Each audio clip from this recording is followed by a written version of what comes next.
안녕하십니까. 법무법인 주원의 배호성 변호사입니다. 오늘은 그 신탁 부동산과 임대차 관계에 대해서 한번 살펴보겠습니다. 그러니까 보통 이제 임대차라 그러면 이제 부동산 소유자가 임차인에게 자기 이제 부동산을 임대하는 건데, 좀 문제가 된 사안은 신탁된 부동산이었습니다. 그러니까 건설회사가 이제 분양 또는 임대를 목적으로 이제 건물을 이제 오피스텔을 지었습니다.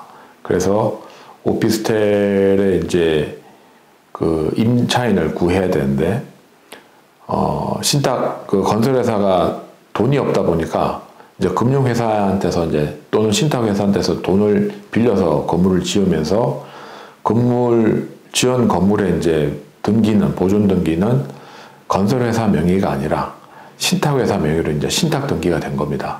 그래서 나중에 뭐 이제 신탁회사는 어차피 금융업을 하는 거니까 건설회사가 돈을 다 갚으면 그 등기를 이제 건설회사 또는 이제 분양받은 사람한테 넘겨주는 그런 이제 형태의 계약을 했고, 그래서 어떤 사람이 이제 신탁 부동산에 대해서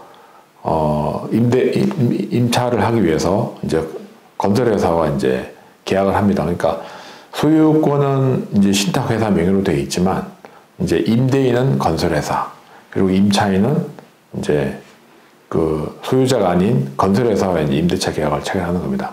그래서 여기서 이제 부동산 중개인의 어떤 책임에 관한 사례가 하나 있는데요.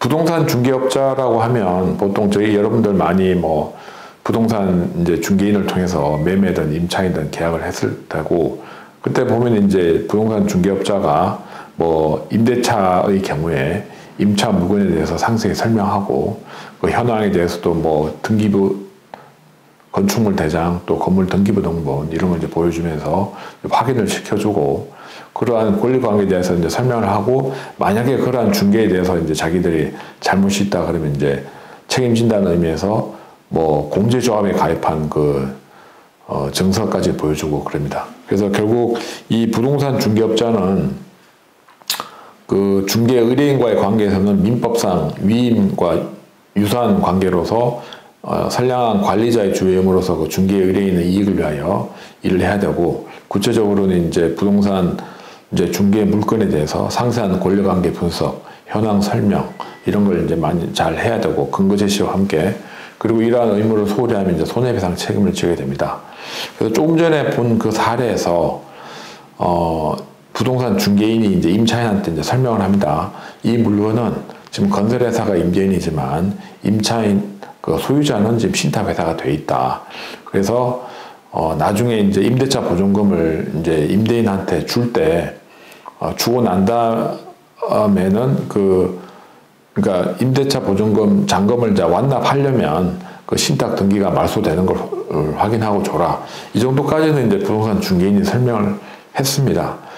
그래서 이제 임차인은 뭐 그렇게 계약을 하고 약정된 이제 잔금 지급일에 이제 임대 보존금 잔금을 이제 건설회사에 지급을 했죠.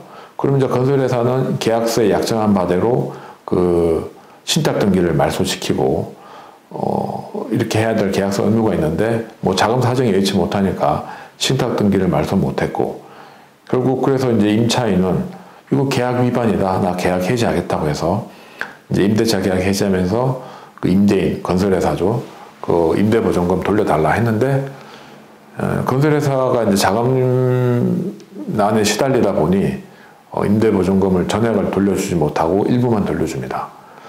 이 경우에 이제 임차인이 물론 이제 임대인인 건설회사 상대로도 그 임대보존금 반환 소송을 할 수 있지만, 그래서 실제로 소송에서 그렇게 했는데, 그게 피고를 누구를 더 추가했냐면 부동산 중개업자를 추가를 했습니다.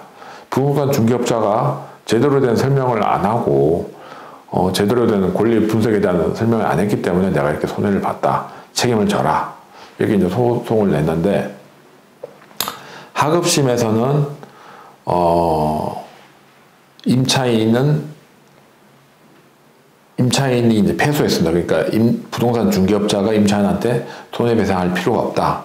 하급심 판단의 결론은 임대차 계약서에 분명히 이게 이제 임대차 물건이 신탁부동산이라는 걸 명시해서 설명했고, 또 신탁부동산이라서 나중에 임대보증금 완납할 때 신탁등기 말소가 되는 걸 확인하고 해라, 이렇게 설명을 했는데 임차인의 그런 걸 제대로 확인을 안 했기 때문에 그 손해를 이제 중개인한테 물을 수 없다, 이런 판단이었는데, 여기에 대해서 이제 임차인이 대법원에 상고를 했습니다. 그래서 대법원 판단은 결론적으로 부동산 중개인의 책임을 인정을 했습니다. 그 이유가 뭐냐면,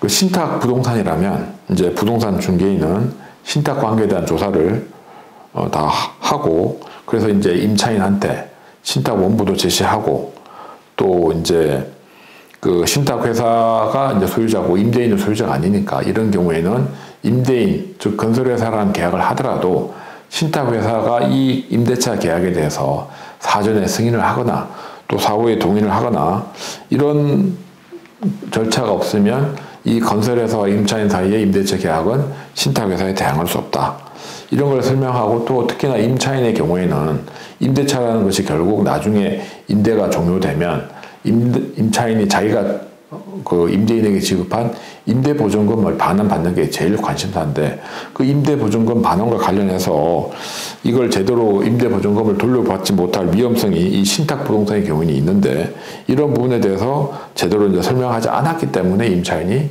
임대차 계약을 한 거다.